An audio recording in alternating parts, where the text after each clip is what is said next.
सब प्रेम से बोलो, लक्ष्मी नारायण भगवान की जय, राधा कृष्ण भगवान की जय। वट सावित्री व्रत का ये व्रत भाग्य और सुख समृद्धि को देने वाला है और साथ ही अकाल मृत्यु के भय को हमेशा के लिए समाप्त कर देता है। सावित्री माता ने इस व्रत के प्रभाव से ही यमराज से अपने पति सत्यवान के प्राणों को छुड़ाया था।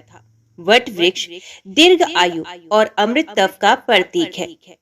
वट वृक्ष के जड़ में ब्रह्मा जी, तने में विष्णु जी और डालियों और पत्तों में भगवान शिव का वास होता है। इसलिए स्त्रियां इस वृक्ष की पूजा करती हैं और परिक्रमा करते हुए सूत के धागे को लपेटती हैं। ये व्रत कुंवारी कन्याएं भी रख सकती हैं, जिससे उनके होने वाले पति की आयु लंबी हो। इसकी पौराणिक कथा महाभारत काल से जुड़ी हुई है। एक बार वन में युधिष्ठिर ने मार्कंडेय ऋषि से पूछा, हे मुनिवर, क्या पृथ्वी पर द्रौपदी के अलावा भी कोई पतिव्रता स्त्री है जो राजकुल में जन्म लेने के बाद भी वन में भटक रही हो? तब मार्कंडेय जी ने युधिष्ठिर से कहा, पांडव पुत्र, द्रौपदी से पहले सावित्री नाम की एक कन्या थी जो इससे भी कठिन पतिव्रत का पालन कर चुकी है। तब उत्सुकता वश युधिष्ठिर ने मार्कंडेय ऋषि से कहा कि कृपा करके मुझे पूरी कथा सुनाइए। तब मार्कंडेय ऋषि जी कहने लगे, प्राचीन काल में मध्य देश में एक बड़ा महाप्रकर्मी सत्यवादी अश्वपति नामक राजा राज्य करते थे। उसके कोई संतान नहीं थी। उन्होंने संतान प्राप्ति के लिए पत्नी सहित यज्ञ का अनुष्ठान किया और मंत्र उच्चारण के साथ प्रतिदिन 1,00,000 आहुतियां दी। 18 वर्षों तक इसी प्रकार यज्ञ चलता रहा। तब ब्रह्मा जी की पत्नी सावित्री देवी ने प्रसन्न होकर राजा को वरदान दिया, हे राजन, तुम्हें मेरे ही अंश से तेजस्वी कन्या की प्राप्ति होगी। इतना कहकर सावित्री देवी अंतर्ध्यान हो गई और कुछ समय बाद राजा अश्वपति के यहाँ एक दिव्य कन्या ने जन्म लिया। माँ सावित्री देवी के वरदान से पैदा होने के कारण राजा ने अपनी पुत्री का नाम भी सावित्री रखा। सावित्री बचपन से ही माता सावित्री की पूजा किया करती थी। धीरे धीरे कन्या बड़ी हो गई, विवाह के योग्य हो गई। एक दिन अपने पिता के पास गई और प्रणाम करके वहीं पर बैठ गई। राजा अश्वपति सावित्री को विवाह योग्य जानकर अपने मंत्रियों से विवाह की बात की, परंतु कोई योग्य वर ना मिला। तब उसके पिता ने सावित्री से कहा कि तुम स्वयं ही मंत्रियों के साथ जाकर अपने लिए योग्य वर की तलाश करो। सावित्री अपने पिता की आज्ञा के अनुसार मंत्रियों के साथ चल पड़ी। अल्पकाल में ही राज्य के आश्रम में सभी तीर्थों तपोवनों में घूमती हुई ऋषियों का अभिनंदन करते हुए सावित्री मंत्रियों के साथ अपने पिता के पास लौट आई। उसने देखा कि राज्य सभा में देवऋषि नारद जी बैठे हुए हैं। सावित्री ने देवऋषि नारद और पिता अश्वपति को प्रणाम करके अपना संपूर्ण वृत्तांत इस प्रकार बताया। पिताजी, शालव देश में दमतसेन नामक की धर्मात्मा राजा है। उनके पुत्र सत्यवान का मैंने पति के रूप में वर्ण कर लिया है। सावित्री की बात सुनकर देवऋषि नारद जी कहने लगे, राजन, आपके पुत्री ने बाल्य स्वभाव के वर्ष उचित निर्णय नहीं लिया है। दमनसेन का पुत्र सत्यवान सभी गुणों से संपन्न तो है, परंतु उसमें एक बड़ा भारी दोष है कि आज ही के दिन 1 वर्ष के बाद उसकी मृत्यु हो जाएगी। देवऋषि नारद जी की वाणी सुनकर राजा अश्वपति चिंतित हो गए। उन्होंने सावित्री से किसी दूसरे वर को ढूंढने के लिए कहा। तब सावित्री बोली, राजा की आज्ञा एक ही बार होती है, पंडित एक ही बार बोलते हैं और कन्या भी एक ही बार ब्याह करती है। सत्यवान दीर्घ आयु हो अथवा अल्पायु, निर्गुण हो या गुणवान, मैंने तो उनका वर्ण पति के रूप में कर ही लिया है। अब मैं दूसरे पति को नहीं चुनूंगी। कहा जाता है उसका पहले विचार पूर्वक मन में निश्चय कर लिया और जो वचन कह दिया वो करना भी चाहिए। इसलिए मैंने जो मन में निश्चय कर लिया है मैं वही करूंगी। सावित्री के ऐसा निश्चय युक्त वचन सुनकर नारद जी ने कहा, राजन, आपके कन्या की यही इच्छा है तो इस कार्य में शीघ्रता करनी चाहिए ताकि आपका ये दान कर्म निर्विघ्न संपन्न हो जाए। इस तरह कहकर नारद मुनि स्वर्ग लोक को चले गए और राजा अश्वपति ने भी शुभ मुहूर्त में सावित्री का सत्यवान के साथ विवाह कर दिया। सावित्री भी मनोवांछित पति को पाकर अत्यंत प्रसन्न हुई। दोनों अपने आश्रम में सुखपूर्वक रहने लगे, परंतु नारद मुनि की वाणी सावित्री के मन में खटकती रही। सावित्री जानती थी कि द्वादशी से चौथे दिन सत्यवान की मृत्यु हो जाएगी। जब 1 वर्ष पूरा होने को आया, तब सावित्री ने विचार किया कि अब मेरे पति की मृत्यु का समय निकट आ गया है। ये सोचकर सावित्री ने ज्येष्ठ मास की द्वादशी से 3 रात्रि का व्रत ग्रहण कर लिया। वे देवी सावित्री का जप, ध्यान तथा पूजन करती रही। सावित्री ने अपने व्रत के अनुसार 3 दिन नियम से व्यतीत किए थे। चौथे दिन देवताओं और पितरों को संतुष्ट करके उसने अपने सास और ससुर के चरणों में प्रणाम किया। सत्यवान वन से लकड़ी लाया करता था। उस दिन भी वे लकड़ी लाने के लिए जाने लगा। सावित्री भी उसके साथ जाने को तैयार हो गई। इस पर सत्यवान ने कहा, अगर तुम चाहती हो तो माता पिता से पूछ लो। वे अपने ससुर से पूछने गई तो उन्होंने मना कर दिया, परंतु सावित्री ने बार बार आग्रह करने पर उन्होंने उसको जाने की अनुमति दे दी। दोनों एक ही साथ वन को चले गए। सत्यवान ने पेड़ पर चढ़कर लकड़ियां काटनी शुरू कर दी। जैसे ही सत्यवान ने लकड़ियां काटकर बांध ली, उसी समय उसका सर चकराने लगा। उसने सावित्री से कहा, मेरे सर में बहुत दर्द है, इसलिए मैं थोड़ी देर विश्राम करना चाहता हूँ। तो सावित्री समझ गई कि उसके पति के प्राण संकट में हैं और वे अपने पति के सर को अपनी गोद में लेकर बैठ गई। तभी यमराज वहां पर आ गए। सावित्री ने उन्हें देखकर प्रणाम किया और कहा कि प्रभु, अब देवता, गंधर्व आदि में से कौन है, मेरे पास क्यों आए हैं? सावित्री की बात सुनकर धर्मराज जी ने कहा, हे देवी, मैं सभी लोगों का नियमन करने वाला हूँ। मेरा नाम यमराज है। तुम्हारे पति की आयु समाप्त हो गई है, पर तुम पतिव्रता हो, इसलिए मेरे दूत इसे ले जाने में असमर्थ थे। इसलिए तुम्हारे पति के प्राण हरने के लिए मैं स्वयं यहाँ आया हूँ।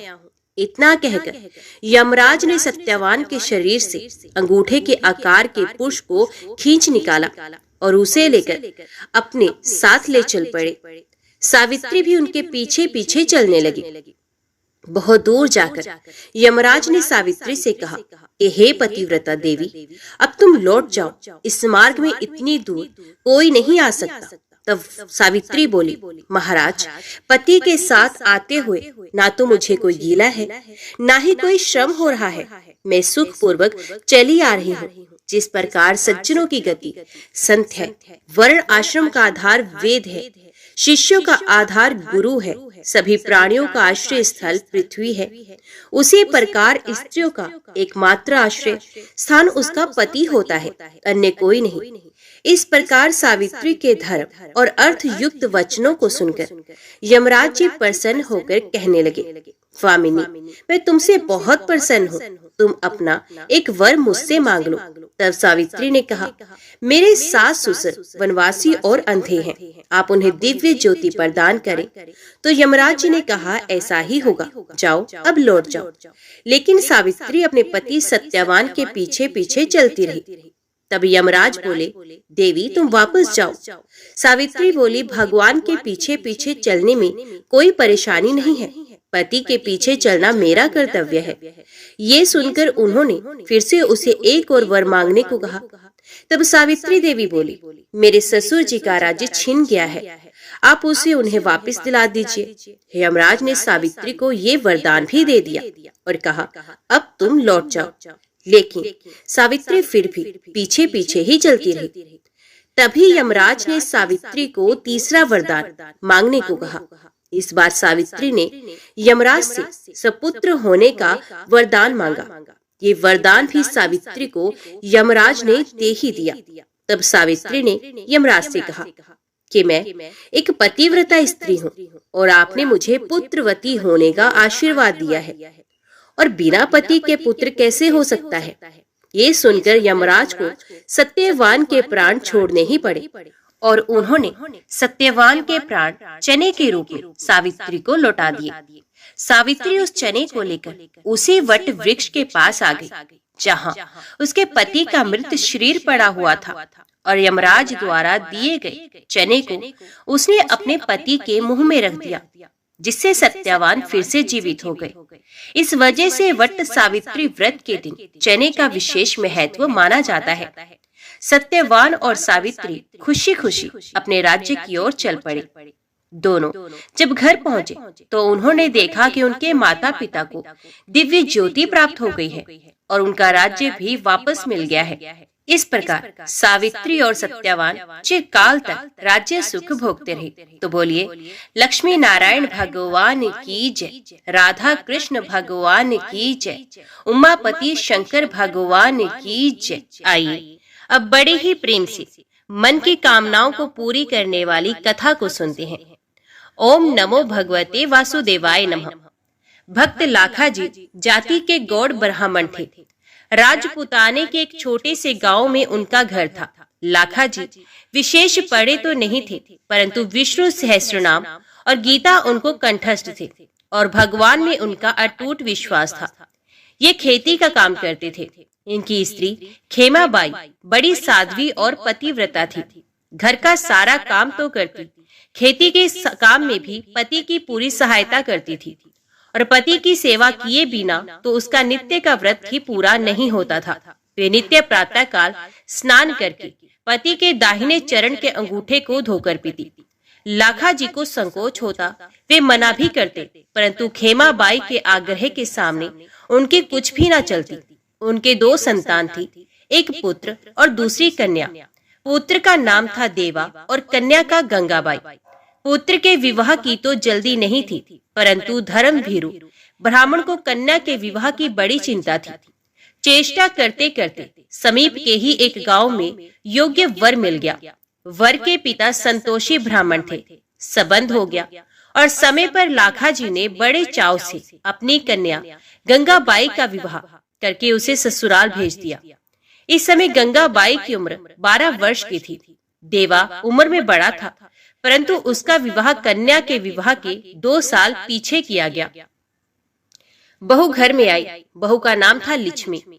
वे स्वभाव में साक्षात लक्ष्मी ही थी। इस प्रकार लाखा जी सब तरह से सुखी थे।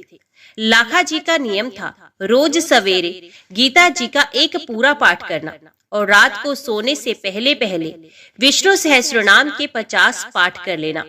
उनके मुख से पाठ होता रहता और हाथों से काम। ये नियम जब वे 10 वर्ष के थे तभी पिता ने दिलाया था, जो जीवन भर अखंड रूप से चला। इसी नियम ने उनको भगवत विश्वास रूपी परम निधि प्रदान की। सदा दिन एक से नहीं रहते, ना मालूम प्रारब्ध के किस संयोग से कैसे दिन बदल जाते हैं। लाखा जी के जमाता को सांप काट गया और विधि के विधानवश 25 वर्ष की युवावस्था में वे अपनी 22 वर्ष की पत्नी और माता पिता को छोड़कर चल बसा।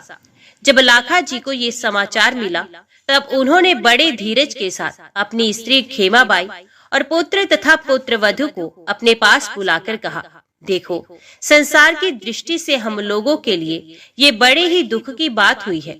दुख इस बात का इतना नहीं है कि जवाई मर गए। जीवन मरण सब प्रारब्धधीन है, इन्हें कोई टाल नहीं सकता।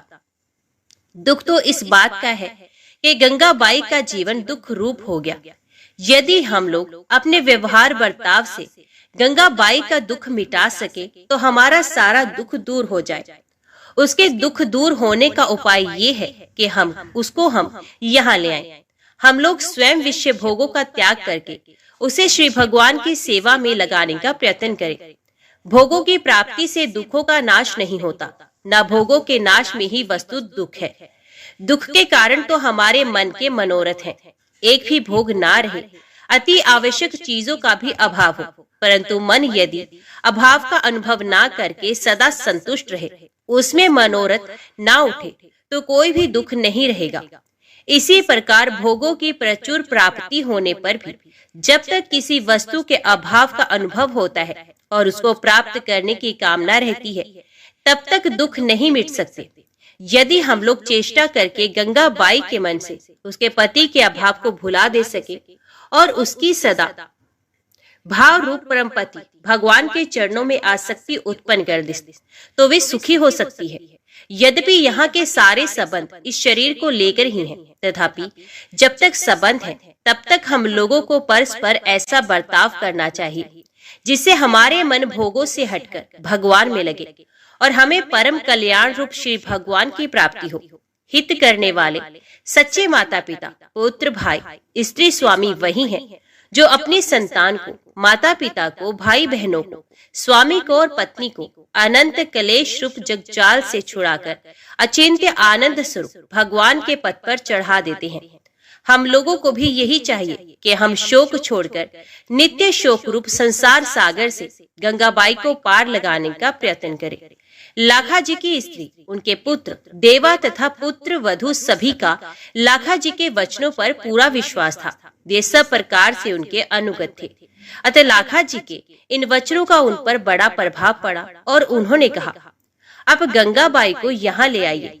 हम लोग आपकी आज्ञा अनुसार भोगों का त्याग करके उसे भगवान के मार्ग पर ही लगाएंगे। इससे हमारा, उसका, सभी का परम कल्याण होगा। लाखा जी समधी के घर गए और वहां का दृश्य देखकर चकित रह गए। उन्होंने देखा गंगाबाई अपने सास ससुर को संसार की क्षण भंगुरता और मिथ्या संबंध का रहस्य समझाकर उन्हें सांत्वना दे रही है और वे उसकी बात मानकर रोना छोड़कर भगवान के नाम का कीर्तन कर रहे हैं। अपनी पुत्री की ये स्थिति देखकर लाखा जी को दुख में सुख हो गया। उन्हें मानो जहर से अमृत मिल गया। वे समधी से मिले। उन्हें देखकर शोक सागर उमड़ा, परंतु गंगाबाई के उपदेशों की स्मृति आते ही तुरंत शांत हो गया। समधी ने लाखा जी से कहा, लाखा जी, आप धन्य हैं जो आपके घर ऐसी साध्वी कन्या उत्पन्न हुई। आप जानते हैं युवा पुत्र की मृत्यु का शोक कितना भयानक होता है। स्त्री के लिए तो पति का वियोग सर्वथा असहनीय होता है, परंतु धन्य है आपकी पुत्री जिसने विवेक के द्वारा स्वयं तो पति वियोग का दुख सह ही लिया। हम लोगों को भी ऐसा उपदेश दिया कि हमारा दारुण पुत्र शोक दूर हो गया। हम समझ गए जगत के ये सारे संबंध आरोपित हैं। जैसे किसी खेल में अलग अलग समांग धरकर लोग आते हैं और अपना अपना खेल पूरा करके चले जाते हैं, वैसे ही संसार रूपी खेल में हम लोग आते हैं, संबंध जोड़ते हैं और खेल पूरा होते ही चले जाते हैं। यहाँ कोई किसी का पुत्र या पिता नहीं, एकमात्र परमात्मा ही सबके परम पिता है। हम सबको उन्हीं की आराधना करनी चाहिए। आप आ गए हैं, अपनी इस साध्वी कन्या को अपने घर ले जाइए। हम दोनों स्त्री पुरुष पुष्कर राज जाकर भगवत भजन में ही शेष जीवन बिताना चाहते हैं। आपकी पुत्री हमारे साथ जाने का आग्रह करती है, परंतु हमारे मन में भगवान ऐसी ही प्रेरणा करते हैं कि वे आपके ही पास रहे। हाँ, इतना हम जरूर चाहते हैं कि ये अपनी सद्भावना से हमारा सदा कल्याण करती रहे। आप जाइए, हम लोग बड़े ही कृतज्ञ हैं क्योंकि आपकी पुत्री ने ही हमारी आंखें खोली हैं और हमें वैराग्य विवेक का परम धन देकर भगवान की अवचारिणी भक्ति प्रदान की है। लाखा जी समधी के वचन सुनकर अचरज में डूब गए और उन्हें अपना विवेक वैराग्य इनके सामने फीका जान पड़ा। वे जमाता की मृत्यु के शोक को भूल गए और अपनी पुत्री तथा समधी समधन को जैसी स्थिति प्राप्त कराना चाहते थे उससे भी कहीं अधिक उनकी ऊंची स्थिति देखकर उन्हें बड़ा आनंद हुआ। उन्होंने समधी समधन को हर्ष के साथ पुष्कर राज भेज दिया। उनके निर्वाह के लिए घर में जो कुछ भी था सब बेचकर नकद रुपए उन्हें दे दिए और गंगाबाई को साथ लेकर घर की ओर प्रस्थान किया। गंगाबाई को प्रसन्नचित देख लाखा जी ने पूछा, बेटी, तेरी ऐसी अनोखी हालत देखकर मैं अचरज में डूब रहा हूँ। मैं तरह तरह के विचार करता आया था कि तुझे कैसे समझाकर धीरज बंधाऊंगा, परंतु तेरी स्थिति देखकर तो मैं चकित हो गया। बता बेटी, तुझे ऐसा ज्ञान कहाँ से और कैसे प्राप्त हुआ? गंगाबाई ने कहा, पिताजी, ये सारा आपकी भक्ति तथा भजन का प्रताप है। आप जो रोज पूरी गीता और विष्णु सहस्त्रनाम के 50 पाठ करते हैं, उन्हीं के प्रताप से भगवान ने मुझको विश्वास प्रदान किया और अपनी कृपा के दर्शन कराए। आपकी कृपा से भैया और मैं, हम दोनों ने विष्णु सहस्त्रनाम कंठस्थ कर लिया था। यहाँ आकर मैं जहाँ तक मुझसे बनता निरंतर मन ही मन विष्णु सहस्त्रनाम के पाठ किया करती। आपके जमाता की मृत्यु के 3 दिन पहले भगवान ने मुझको स्वप्न में दर्शन देकर कहा, बेटी, तेरे पति की आयु पूरी हो चुकी है, वे मेरा भक्त है। तेरे साथ कोई पूर्व संबंध का संयोग शेष था, इसी से उसने जन्म लिया था। अब इसे 3 दिन बाद सांप डसेगा। उस समय तू इसे मेरा सहस्र नाम और गीता सुनाती रहना। ऐसा करने से इसका कल्याण हो जाएगा और ये मेरे धाम को प्राप्त होगा। मैं तुझे वरदान देता हूँ, तुझे शोक नहीं होगा, तुझे सच्चा वैराग्य और ज्ञान प्राप्त होगा। तेरे उपदेश से तेरे सास ससुर भी कल्याण पथ के पथिक होकर अंत में मुझको प्राप्त करेंगे और तू जीवन भर मेरी भक्ति करती हुई अपने माता पिता तथा भाई भौजाई के सहित मेरे परम धाम को प्राप्त होगी। पिताजी इतना कहकर भगवान अंतर्ध्यान हो गए और मैं जाग पड़ी। मानो उसी समय से मुझे ज्ञान का प्रकाश मिल गया। मैं सारे शोक मोह से छूटकर पति के कल्याण में लग गई। मैंने व्रत धारण किया और रातों जागकर पति देवता को गीता और सहस्र नाम सुनाती रही। तीसरे दिन पति देव स्नान करके तुलसी जी को जल दे रहे थे। मैं उनके पास खड़ी सहस्र नाम का पाठ कर ही रही थी। वे भी श्री भगवान का नाम ले रहे थे। इसी समय अचानक एक काल सर्प ने आकर उनके पैर को डस लिया और देखते ही देखते ब्रह्मांड फटकर उनके प्राण पखेर उड़ गए। अंतिम श्वास में मैंने सुना उनके मुख से हे नारायण नाम निकला और उनके कान में विष्णु सहस्त्र नाम के नामों ने प्रवेश किया। उनकी आंखें खुल गई। मैंने देखा श्री भगवान चतुर्भुज रूप में उनकी आंखों के सामने विराजित हैं। इतने में ही जोर की ध्वनि हुई और उनका कपाल फट गया। पिताजी, पतिदेव की मृत्यु ने मेरे मन में भगवत विश्वास का समुद्र लहरा दिया। अब मैं तो उसी में डूब रही हूँ। आप मेरी सहायता कीजिए जिससे मैं सदा इसी में डूबी रहूं। आप लोग मेरा साथ तो देंगे ही। लाखा जी पुण्य में गंगा की पुण्यपूर्ण वाणी सुनकर गदगद हो गए। उनकी आंखों से आनंद के आंसू बह चले। पिता पुत्री घर आए और माता और भाई भौजाई से मिलकर गंगाबाई ने उल्टी उन्हें सांत्वना दी। लाखा जी और खेमाबाई तो उसे दिन से विरक्त होकर समस्त दिन रात भगवत भजन में ही बिताने लगे। घर की सारी संभाल गंगा माई करने लगी। भाई भौजाई प्रत्येक काम उसकी आज्ञा लेकर करते। वे घर की मालकिन थी और थी भाई भौजाई को परामर्थ पथ में राह दिखाकर विघ्नों से बचाकर ले जाने वाली चतुर पथ प्रदर्शिका। भाई देवाजी और भाभी लक्ष्मी दोनों गंगाबाई की आज्ञा के अनुसार माता पिता की सेवा करते, गंगाबाई की सेवा करते और सब समय भगवान का स्मरण करते हुए भगवत सेवा के भाव से ही घर का सारा काम करते। उन्होंने भोगों का त्याग कर दिया था और वे पूर्ण रूप से सादा सीधा संयम पूर्ण जीवन बिताते थे। उनका घर संतों का पावन आश्रम बन गया था। देवी संपदा के गुण सब में स्वाभाविक सिद्ध हो जाते हैं। घर में दोनों समय भगवान बालकृष्ण की पूजा होती थी और उन्हें भोग लगाकर सब लोग प्रसाद पाते थे। इस प्रकार सबका जीवन पवित्र हो गया। लगभग 25 वर्ष बाद लाखा जी और खेमाबाई ने एक ही दिन श्री भगवान का नाम जपते हुए भगवान की मूर्ति के सामने ही शरीर त्याग दिया। देवाजी ने उनका शास्त्रोक्त रीति से अंत्येष्टि संस्कार तथा श्राद्ध किया।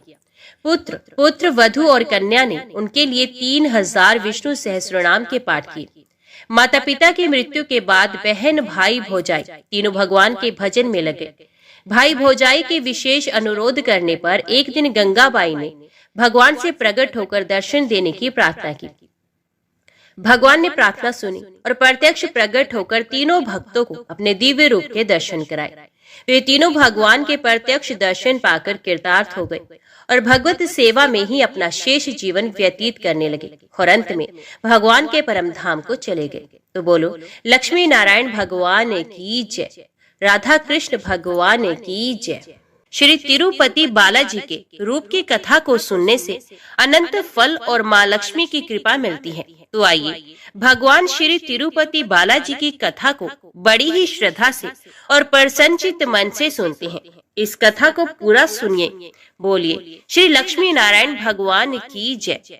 तिरुपति बालाजी मंदिर भारत का एक प्रसिद्ध मंदिर है और इस मंदिर में भगवान श्री विष्णु जी के एक अवतार स्वामी वेंकटेश्वर जी की विराजमान मूर्त है। इसी वजह से मंदिर को प्रसिद्धि रूप से स्वामी वेंकटेश्वर मंदिर के नाम से भी जाना जाता है।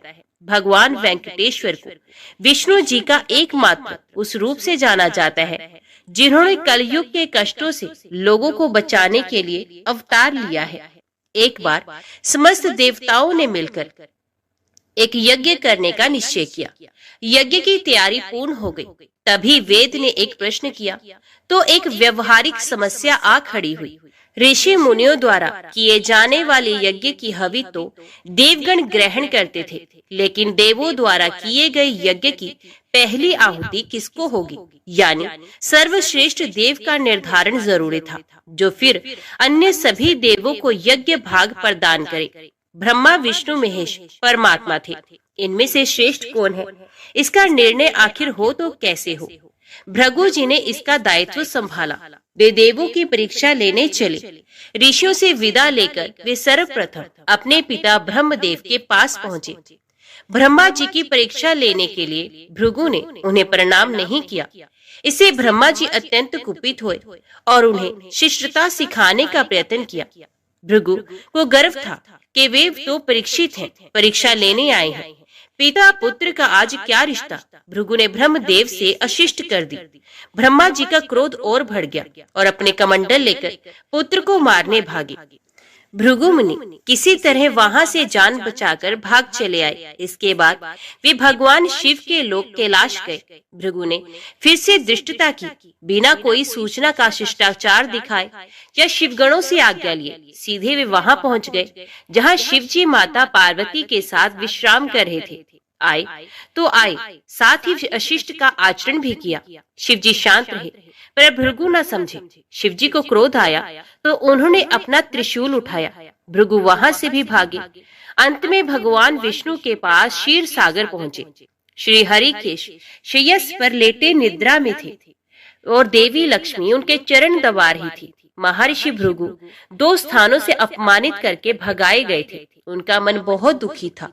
विष्णु जी को सोता देख उन्हें ना जाने क्या हुआ और उन्होंने विष्णु जी को जगाने के लिए उनकी छाती पर एक लात जमा दी। विष्णु जी जाग गए और भृगु से बोले, मेरी छाती वज्र के समान कठोर है। आपका शरीर तप के कारण दुर्बल हो चुका है। कहीं आपके पैर में चोट तो नहीं आई? आपने मुझे सावधान करके कृपा की है। आपका चरण चिन्ह मेरे वक्ष पर सदा अंकित रहेगा। भृगु को बड़ा आश्चर्य हुआ। उन्होंने तब भगवान की परीक्षा लेने के लिए यह अपराध किया था, परंतु भगवान तो दंड देने के बदले मुस्कुरा रहे थे। उन्होंने निश्चय किया कि श्री हरि सी विनम्रता किसी में नहीं। वास्तव में विष्णु जी ही सबसे बड़े देवता हैं। भृगु जी ने लौटकर सभी ऋषियों को पूरी घटना सुनाई। सभी ने एक मत से ये निश्चय किया कि भगवान विष्णु को ही यज्ञ का प्रधान देवता समझकर मुख्य भाग दिया जाएगा। लक्ष्मी जी ने भृगु को अपने पति की छाती पर लात मारते देखा तो उन्हें बड़ा क्रोध आया, परंतु उन्हें इस बात पर शोभ भी हुआ कि श्री हरि ने उदंड को दंड देने के स्थान पर उसके चरण पकड़ लिए और उल्टे क्षमा मांगने लगे। क्रोध से तमतमाई महालक्ष्मी को लगा कि वे जिस पति को संसार का सबसे शक्तिशाली समझती है वे तो निर्बल है। ये धर्म की रक्षा करने के लिए अधर्म एवं दुष्टों का नाश कैसे करते होंगे। महालक्ष्मी ग्लानि से भर गई और मन श्री हरि से उचट गया। उन्होंने श्री हरि और वैकुंठ लोक दोनों के त्याग का निश्चय कर लिया। स्त्री का स्वाभिमान उसके स्वामी के साथ बंधा होता है। उनके समक्ष कोई स्वामी पर प्रहार कर गया और स्वामी ने प्रतिकार भी नहीं किया। ये बात मन में कोत रही थी। स्थान वास के योग्य नहीं, पर त्याग कैसे करे? श्री हरि से ओझल होकर रहना कैसे होगा? ये उचित समय की प्रतीक्षा करने लगी। भगवान श्री हरि ने हिरण्याक्ष को मारने के लिए वराह अवतार लिया और दुष्टों का संहार करने लगे। महालक्ष्मी के लिए ये समय उचित लगा। उन्होंने वैकुंठ का त्याग कर दिया और पृथ्वी पर एक वन में जाकर तपस्या करने लगे। श्री हरि और वैकुंठ का त्याग कर महालक्ष्मी पृथ्वी पर एक वन में तपस्या करने लगे। तप करते करते उन्होंने अपना शरीर छोड़ दिया। विष्णु जी वराह अवतार का अपना कार्य पूर्ण कर वैकुंठ धाम लौटे तो महालक्ष्मी नहीं मिली। वे उन्हें खोजने लगे। श्री हरि ने उन्हें तीनों लोकों में खोजा, किंतु तप करके माता लक्ष्मी ने भ्रमित करने की अनुपम शक्ति प्राप्त कर ली थी। उसी शक्ति से उन्होंने श्री हरि को भ्रमित रखा। आखिर श्री हरि को पता लग ही गया, लेकिन तब तक वे शरीर छोड़ चुकी थी। दिव्य दृष्टि से उन्होंने देखा कि लक्ष्मी जी ने चोल राज के घर में जन्म लिया है। श्री हरि ने सोचा कि उनकी पत्नी ने उनका त्याग सामर्थ्यहीन समझने के भ्रम में किया, इसलिए वे उन्हें प्राप्त करने के लिए अलौकिक शक्तियों का प्रयोग नहीं करेंगे। महालक्ष्मी ने मानव रूप धरा है, तो अपने प्रिय पत्नी को प्राप्त करने के लिए वे भी साधारण मानवों के समान व्यवहार करेंगे और महालक्ष्मी जी का हृदय और विश्वास जीतेंगे। भगवान ने श्रीनिवास का रूप धरा और पृथ्वी लोक पर चोल नरेश के राज में निवास करते हुए महालक्ष्मी से मिलन के लिए उचित अवसर की प्रतीक्षा करने लगे। राजा आकाश राज निसंतान थे। उन्होंने सुखदेव जी की आज्ञा से संतान प्राप्ति का यज्ञ किया। यज्ञ के बाद यज्ञशाला में राजा को हल जोतने को कहा गया। राजा ने हल जोता तो हल का फल किसी वस्तु से टकराया।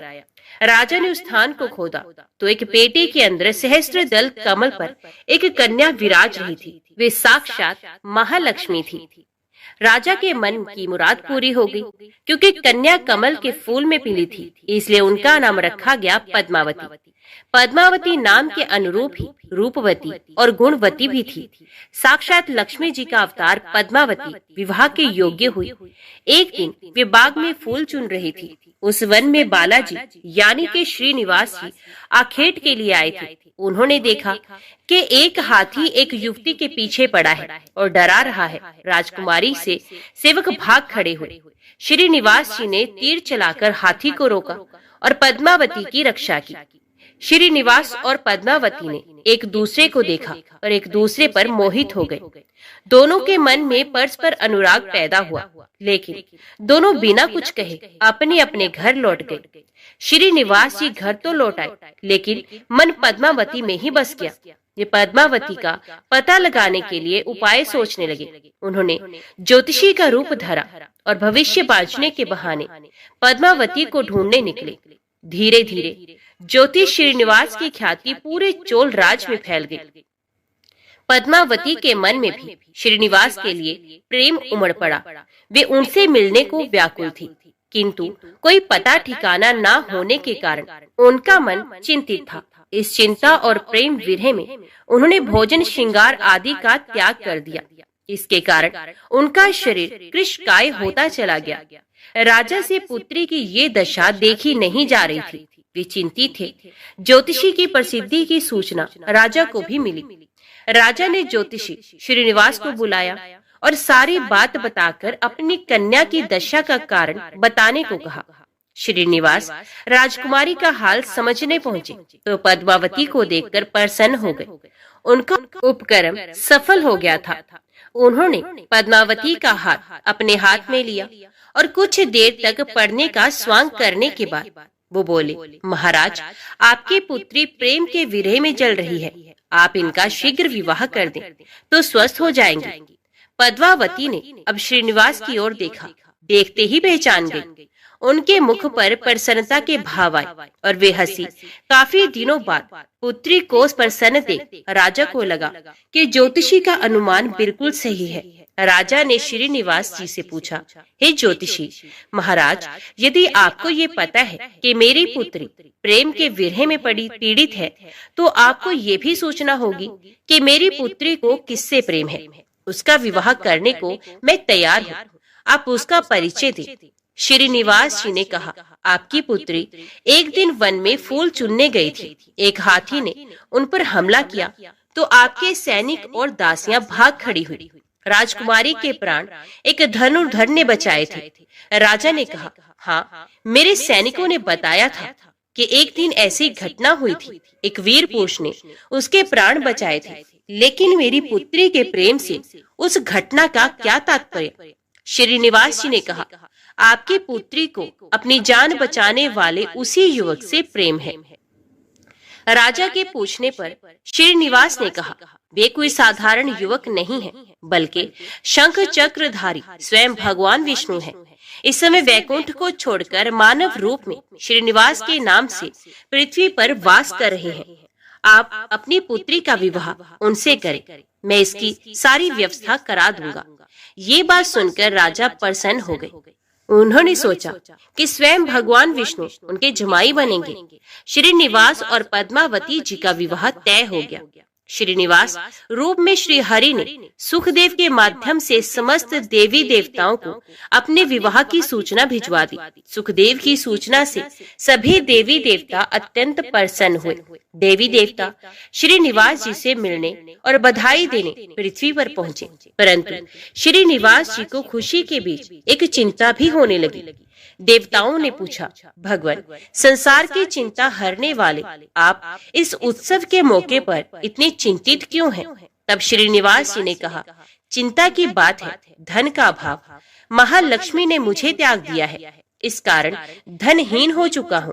स्वयं महालक्ष्मी ने तब से शरीर त्याग मानव रूप लिया और पिछली स्मृतियों को गुप्त कर लिया है। इसी कारण उन्हें ये सूचना नहीं कि वे महालक्ष्मी का ही स्वरूप हैं।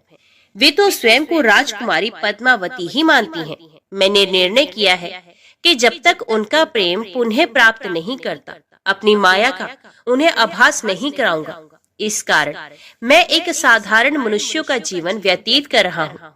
राजा की पुत्री से शादी करने और घर बसाने के लिए धन, वैभव और ऐश्वर्य की जरूरत है। वह मैं कहाँ से लाऊं? स्वयं नारायण को धन की कमी सताने लगी। मानव रूप में आए प्रभु को भी विवाह के लिए धन की आवश्यकता हुई। यही तो ईश्वर की लीला है। जिस रूप में रहते हैं उस योनि के जीवों के सभी कष्ट सहते हैं। श्री हरि विवाह के लिए धन का प्रबंध कैसे हो, इस बात से चिंतित हैं। देवताओं ने जब ये सुना तो उन्हें आश्चर्य हुआ। देवताओं ने कहा, कुबेर आवश्यकता के बराबर धन की व्यवस्था कर देंगे। देवताओं ने कुबेर का आवाहन किया तो कुबेर जी प्रकट हुए। कुबेर ने कहा, ये तो मेरे लिए प्रसन्नता की बात है कि आपके लिए मैं कुछ कर सकूं। प्रभु, आपके लिए धन का तत्काल प्रबंध करता हूँ। कुबेर का कोष आपकी कृपा से ही रक्षित है। तब श्री हरि जी ने कुबेर से कहा, यक्षराज, आपको भगवान भोलेनाथ ने जगत और देवताओं के धन की रक्षा का दायित्व सौंपा है। उसमें से धन मैं अपनी आवश्यकता के हिसाब से ही लूंगा, लेकिन मेरी एक शर्त है। सुनकर ये सभी देवता आश्चर्य में पड़ गए। श्री हरि ने कहा, ब्रह्मा जी और शिव जी साक्षी रहेंगे। कुबेर से धन ऋण के रूप में ले लूंगा, जिसे भविष्य में ब्याज सहित चुका भी दूंगा। श्री हरि की बात से कुबेर सहमत हो गए। सभी देवता विस्मय में एक दूसरे को देखने लगे। कुबेर बोले, भगवान, मुझसे कोई अपराध हुआ तो उसके लिए क्षमा करें, पर ऐसी बात ना कहें। आपकी कृपा से विहीन होकर मेरा सारा कोष नष्ट हो जाएगा। हरि ने कुबेर को निश्चिंत करते हुए कहा, आपसे कोई अपराध नहीं हुआ है। मैं मानव की कठिनाई का अनुभव करना चाहता हूँ। मानव रूप में उन कठिनाइयों का सामना करूंगा जो मानव को आती हैं। धन की कमी और ऋण का बोझ सबसे बड़ा है। कुबेर ने कहा, प्रभु, यदि आप मानव की तरह ऋण पर धन लेने की बात कर रहे हैं, तो फिर आपको मानव की तरह ये भी बताना होगा कि ऋण चुकाएंगे कैसे। मानव को ऋण प्राप्त करने के लिए कई शर्तें झेलनी पड़ती हैं। श्रीनिवास जी ने कहा, कुबेर, ये ऋण मैं नहीं, मेरे भक्त चुकाएंगे, लेकिन मैं उनसे भी कोई उपकार नहीं लूंगा। मैं अपनी कृपा से उन्हें धनवान बनाऊंगा। कलयुग में पृथ्वी पर मेरी पूजा धन, ऐश्वर्य और वैभव से परिपूर्ण कर देने वाली होगी। मेरे भक्त मुझसे धन, वैभव और ऐश्वर्य की मांग करने आएंगे। मेरी कृपा से उन्हें वो प्राप्त होगा। बदले में भक्तों से मैं दान प्राप्त करूंगा, जो चढ़ावे के रूप में होगा। मैं इस तरह आपका ऋण चुकाता रहूंगा। कुबेर जी ने कहा, भगवान, कलयुग में मानव जाति धन के विषय में बहुत विश्वास के योग नहीं रहेगी। उन पर आवश्यकता से अधिक विश्वास करना क्या उचित होगा? तब श्रीनिवास जी बोले, शरीर त्यागने के बाद तिरुपति के तिरुमला पर्वत पर बालाजी के नाम से लोग मेरी पूजा करेंगे। मेरे भक्तों की अटूट श्रद्धा होगी। वे मेरे आशीर्वाद से प्राप्त धन में मेरा हिस्सा रखेंगे। इस रिश्ते में ना कोई दाता है, ना कोई याचक है। कुबेर, कलयुग के आखिर तक भगवान बालाजी धन, ऐश्वर्य और वैभव के देवता बने रहेंगे। मैं अपने भक्तों को धन से परिपूर्ण करूंगा, तो मेरे भक्त दान से न केवल मेरे प्रति अपना ऋण उतारेंगे, बल्कि मेरा ऋण उतारने में भी मदद करेंगे। इस तरह कलयुग की समाप्ति के बाद मैं आपका मूल धन लौटा दूंगा। कुबेर जी ने श्री हरि द्वारा भक्त और भगवान के बीच एक ऐसे रिश्ते की बात सुनकर उन्हें प्रणाम किया और धन का प्रबंध कर दिया। भगवान श्रीनिवास जी और कुबेर जी के बीच हुए समझौते के साक्षी स्वयं ब्रह्मा और भगवान शिव थे। दोनों वृक्ष रूप में साक्षी बन गए। आज भी पुष्करणी के किनारे ब्रह्मा और शिव बरगद के पेड़ के रूप में साक्षी बनकर खड़े हैं। ऐसा कहा जाता है कि निर्माण कार्य के लिए स्थान बनाने के लिए इन दोनों पेड़ों को जब काटा जाने लगा तो इनमें से खून की धारा फूट पड़ी थी। पेड़ काटना बंद करके उसकी देवता की तरह पूजा होने लगी। श्रीनिवास जी और पद्मावती जी की शादी पूरी धूमधाम से हुई, जिसमें सभी देवगण पधारे। भक्त मंदिर में दान देकर भगवान पर चढ़ावा ऋण उतार रहे हैं, जो कलयुग के अंत तक जारी रहेगा। तो बोलिए श्री लक्ष्मी नारायण भगवान की जय। चंद्रवंश में सुवीर नाम से प्रसिद्ध एक राजा हो गए हैं। दक्षिण भारत के नारायणपुर में उनकी राजधानी थी। महाराज सुवीर की रानी नंदिनी के गर्भ से एक पुत्र हुआ, जिसका नाम तोंडमान रखा गया। राजकुमार तोंडमान बड़े ही वीर थे। 5 ही वर्ष की अवस्था से उनके हृदय में भगवान विष्णु की भक्ति प्रकट हो गई थी। युवा होने पर पांडे नरेश की सुंदरी पुत्री पद्मा के साथ उनका विवाह हुआ। विभिन्न देशों की अनेक राजकुमारियों ने भी स्वयंवर सभा में उनका ही वर्ण किया था। उन्हें देवराज इंद्र की भांति रिद्धि सिद्धि एवं सुखभोग की सामग्री सुलभ थी, तो भी वे उनमें आसक्त न होकर सदा भगवान के चिंतन में ही संलग्न रहते थे। एक दिन राजकुमार तोंडमान पिता की आज्ञा से वेंकटगिरी के समीप शिकार खेलने के लिए गए। शिकार में वे उन्हीं हिंसक जीवों का वध करते थे जो प्रजा के लिए भय उपस्थित करने वाले थे। स्वर्णमुखरी नदी पार करके ब्रह्म ऋषि शुक और रेणुका देवी का दर्शन करते हुए तोंडमान जब पश्चिम दिशा की ओर आगे बढ़े, तब एक जगह उन्हें पंचरंगा तोता दिखाई दिया।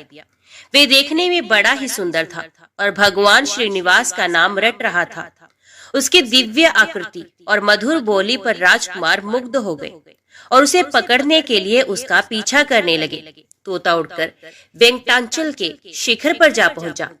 तोंडमान भी उसका अनुसरण करते हुए गिरिराज पर चढ़ गए, परंतु वहां वे तोता कहीं भी दिखाई नहीं दिया। पास ही में श्यामा कवन था। निषादराज वसु, जो भगवान श्रीनिवास के अनन्य भक्त थे, उस वन की रखवाली करते थे। राजकुमार को आते देख उन्होंने उनकी अगवानी की और उन्हें प्रणाम करके विनीत भाव से दोनों हाथ जोड़कर कहा, युवराज स्वागत है, कहिए आपकी क्या सेवा करूं? राजकुमार बोले, वनेचर, इधर एक पंचरंगा तोता उड़ता हुआ आया है, क्या तुमने उसे देखा है? वे श्रीनिवास की रट लगा रहा था, मैं उसी को ढूंढ रहा हूँ, बताओ वे किधर गया है? वसु ने कहा, युवराज वे भगवान श्रीनिवास का तोता है। उसे श्रीदेवी और भूदेवी ने ही पाल पोस कर बड़ा किया है। उसे कोई पकड़ नहीं सकता। भगवान को वे शुक बहुत ही प्रिय है। अब मैं भगवान की आराधना के लिए जाता हूँ। जब तक लौट कर ना आऊं, तब तक आप यहीं वृक्ष के नीचे आराम कीजिए। राजा ने कहा, निषादराज, मैं भी भगवान के दर्शन करूंगा, मुझे अपने साथ ले चलिए। वसु ने बहुत अच्छा कहकर युवराज को अपने साथ ले लिया। स्वामी पुष्करणी में युवराज सहित विधि पूर्वक स्नान करके वे दिव्य विमान में विराजमान भगवान श्रीनिवास के समीप गए। तोंडमान ने देखा, बिल वृक्ष के नीचे भगवान का दिव्य विमान प्रकाशित हो रहा है। उसके भीतर भगवान श्रीनिवास विराज रहे हैं। परम सुंदरी श्री देवी और भूदेवी उनकी सेवा में संलग्न है। उनके श्री अंगों की श्यामलता अलसी के फूल से सुशोभित हो रही है। नेत्र खिले हुए कमल दल की भांति सुंदर एवं विशाल है। 4 भुजाएं थी। भगवान के अंग अंग से उदारता प्रकट हो रही थी। उनके मुखार विंद पर मंद मंद मुस्कुराहट की छटा मन को मोह लेती थी। श्री अंगों पर पीतांबर की अपूर्व शोभा थी। शंख चक्र आदि आयुध मूर्तिमान होकर भगवान की सेवा कर रहे थे। युवराज भगवान का यह अद्भुत स्वरूप देखकर मुग्ध हो गए और उन्होंने अपना तन मन धन एवं जीवन उन्हीं के चरणों में न्यौछावर कर दिया। उन दिनों वहां गए हुए सभी बड़भागी भक्तों को उनके प्रत्यक्ष दर्शन होते थे। निषाद राज ने भगवान का पूजन करके उन्हें मधु मिश्रित सामा का भात निवेदन किया और प्रसाद लेकर राजकुमार के साथ वे पुनः अपनी कुटी पर लौट आए। रात में उनकी कुटी पर रहकर राजकुमार ने सत्संग का सुख उठाया और प्रातः काल सेवकों सहित अपने नगर को प्रस्थान किया। मार्ग में उन्हें शुक मुनि तथा रेणुका देवी का भी कृपा प्रसाद प्राप्त हुआ। कुछ दिनों बाद राजा सुवीर ने अपने पुत्र को राज्य दे स्वयं वनप्रस्थ आश्रम ग्रहण किया। महाराज तोंडमान धर्मपूर्वक प्रजा का पालन करते हुए भगवान की आराधना में तत्पर रहने लगे। एक दिन निषाद राज वसु राजद्वार पर उपस्थित हुए। सूचना पाकर महाराज ने उन्हें दरबार में बुलाया और स्वागत सत्कार करके पूछा, निषाद राज कैसे पधारे हैं? वसु ने कहा, राजन, मैंने वन में एक बड़े आश्चर्य की बात देखी है। रात में एक श्वेत रंग का वरहा आकर मेरा सामा चरने लगा है। ये देख मैंने हाथ में धनुष लेकर उसका पीछा किया। वरहा मुझे देखते ही हवा हो गया। मैंने भी पीछा नहीं छोड़ा। स्वामी पुष्करणी के तट पर जाकर वे वरहा एक बांबी में घुस गया। तब मैं क्रोध में आकर उस बांबी को ही खोदने लगा। इतने में ही मूर्छित होकर गिर पड़ा। उसी समय मेरा पुत्र भी वहां आ पहुंचा। मुझे मूर्छित देख वे भगवान मधुसूदन की स्तुति करने लगा। तब भगवान वरहा का मुझ में आवेश हुआ। उन्होंने मेरे पुत्र से कहा, निषाद राज वसु, शीघ्र ही महाराज तोंडमान के पास जाकर मेरा सारा वृतांत उनसे कहो। राजा काली गो के दूध से मेरा अभिषेक करते हुए इस वल्मीक को धो डाले। इसके भीतर एक सुंदर शिला प्राप्त होगी। उसे लेकर शिल्पी द्वारा मेरी वरहा मूर्ति का निर्माण कराए, जिससे मैं भूमि देवी को अपने बाएं अंक में लेकर खड़ा रहूं। मूर्ति तैयार हो जाने पर बड़े बड़े मुनीश्वरों और वेखानस महात्माओं द्वारा उसकी स्थापना कराकर स्वयं तोंडमान भी उसकी पूजा करे। यो कहकर भगवान वरहा ने मुझे छोड़ दिया। तब मैं पूर्वत स्वस्थ हो गया। देवादिदेव भगवान वरहा आपसे क्या कराना चाहते हैं, ये बताने के लिए ही मैं आपकी सेवा में उपस्थित हुआ हूँ। राजा ने भगवान की इस आज्ञा को बड़ी प्रसन्नता के साथ शिरोधार्य किया। ग्वालों को आज्ञा दे दी, मेरे यहाँ जितनी भी काली और कपिला गोए हैं उन सबको वेंकटाचल पर ले चलो। मंत्रियों को आदेश मिला, कल ही यात्रा करनी है। इसकी समुचित व्यवस्था की जाए। तदंतर तोंडमान अंतपुर में गए और सभी रानियों से वरहा भगवान का वे आदेश सुनाकर रात में वहीं सो गए। सपने में भगवान श्रीनिवास ने उन्हें बिल का मार्ग दिखलाया और राजद्वार से लेकर बिल के समीप तक पल्लव बिछवा दिए। सवेरे उठने पर राजा ने अपना स्वप्न लोगों पर प्रकट किया और द्वार पर बिछे हुए पल्लव वहां प्रत्यक्ष दिखाई दिए। महाराज ने शुभ मुहूर्त में यात्रा की और बिल के समीप पहुंचकर वहां एक सुंदर नगर बसाया। भगवान के आदेश के अनुसार उन्होंने मूर्ति निर्माण, प्रतिष्ठा और पूजन का कार्य बड़ी धूमधाम से संपन्न किया। वे प्रतिदिन बिल के मार्ग से आकर भगवान को प्रणाम करते और लौट जाते थे। एक दिन राजा के यहाँ एक ब्राह्मण देवता अपनी पत्नी के साथ पधारे और इस प्रकार बोले, महाराज, मैं वशिष्ठ कुल में उत्पन्न सामवेदी ब्राह्मण हूँ। मेरा नाम वीर शर्मा है। हम दोनों दंपत्ति घर से तीर्थ यात्रा के लिए निकले हैं, परंतु गर्भवती होने के कारण मेरी पत्नी से चला नहीं जाता। अतः आप इसे अंतपुर में रखकर तब तक इसकी रक्षा करें जब तक मैं तीर्थ यात्रा से वापस लौट न आऊं। राजा ने तथास्तु कहकर उसकी रक्षा का भार ले लिया। ब्राह्मण देवता निश्चिंत होकर चले गए। महाराज ने सेवकों को आज्ञा देकर ब्राह्मणी के लिए अंतपुर में एक एकांत गृह की व्यवस्था करवा दी और एक बार 6 महीने के लिए अन्न दिलवा दिया। ब्राह्मणी पतिव्रता और लज्जावती थी। वे किसी भी परपुरुष से बात नहीं करती थी। 6 महीने तक वे उस अन्न से निर्वाह करती रही। दैवश राजा को ब्राह्मणी की याद ना रही। 6 महीने के बाद अन्न का अभाव हो गया तो ब्राह्मणी ने स्वयं मुंह खोलकर मांगा नहीं। बेचारी भूख की पीड़ा सहती हुई ही मर गई। ब्राह्मण देवता तीर्थ यात्रा पूरी करके पूरे 2 वर्ष बाद वापस लौटे। तब तक ब्राह्मणी के एकांत निवास में कोई नहीं गया था। ब्राह्मण ने महाराज के दरबार में उपस्थित हो गंगा जल से भरी हुई एक शीशी भेंट की और अपनी पत्नी का कुशल समाचार पूछा। महाराज को अब याद आई। वे शंकित होकर अंतपुर में गए। ब्राह्मणी की मृत्यु हो चुकी है, ये जानकर वे चुपचाप बिल के मार्ग से भगवान श्रीनिवास के समीप वेंकटाचल पर चले गए और भगवान से सब समाचार कह सुनाया। भक्त वत्सल प्रभु ने देखा राजा तोंडमान ब्रह्मशाप से भयभीत है। तब उन्हें सांत्वना देते हुए उनसे कहने लगे, राजन, यहाँ से पूर्व भाग में जो अस्थि सरोवर है उसी में द्वादशी तिथि को आकर ब्राह्मणी के शव को स्नान कराओ, वे जीवित हो जाएगी। भगवान श्रीनिवास का ये वचन सुनकर राजा अपने नगर में आए। फिर अपनी रानियों तथा ब्राह्मणियों के शव को भी अलग अलग डोलियों में बिठाकर भगवान का दर्शन करने के ब्यास से चले। अस्थि सरोवर में पहुंचकर उन्होंने रानियों को स्नान करने की आज्ञा दी। रानियों ने स्वयं स्नान करते समय ब्राह्मणी के शव को भी उस सरोवर के जल में डाल दिया। भगवान की कृपा से वे जी उठी, उसके सभी अंग पूर्वत हो गए। तत्पश्चात ब्राह्मणी रानियों के साथ सरोवर से बाहर आई और तीर्थ यात्रा से लौटे हुए अपने पूज्य पति से प्रसन्नता पूर्वक मिली। राजा ने बहुत धन देकर ब्राह्मण दंपत्ति को आदर पूर्वक विदा किया। ब्राह्मण ने अपनी स्त्री का समाचार और भगवान वेंकटेश्वर का अद्भुत प्रभाव सुना। वे राजा को आशीर्वाद देकर प्रसन्नता पूर्वक अपने देश को लौट गए। एक दिन महाराज ने एक भगवत भक्त कुम्हार दंपत्ति के परम धाम आगमन की अद्भुत घटना अपनी आंखों से देखी। फिर तो उनका मन इस संसार के सुख भोग से सर्वथा विरक्त हो गया। उन्होंने अपने पुत्र श्रीनिवास को राज्य देकर स्वयं वेंकटाचल पर बड़ी भारी तपस्या की। भगवान ने प्रत्यक्ष दर्शन दिया और कहा, राजन, वर मांगो। राजा ने भगवान के नित्य धाम में रहकर उनकी सेवा का सौभाग्य मांगा। भगवान ने एवं वस्तु कहकर भक्त को अनुग्रहित किया। राजा ने प्रभु के चरणों में साष्टांग प्रणाम करके इस नश्वर देह को त्याग दिया और विष्णु सारूप्य प्राप्त करके दिव्य विमान पर जा बैठे।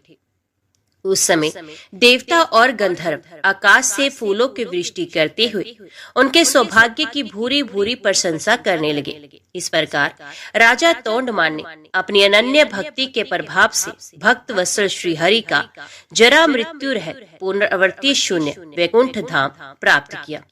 तो बोलो लक्ष्मी नारायण भगवान की जय। जय श्री राधे कृष्ण। ओम नमो भगवते वासुदेवाय नमः।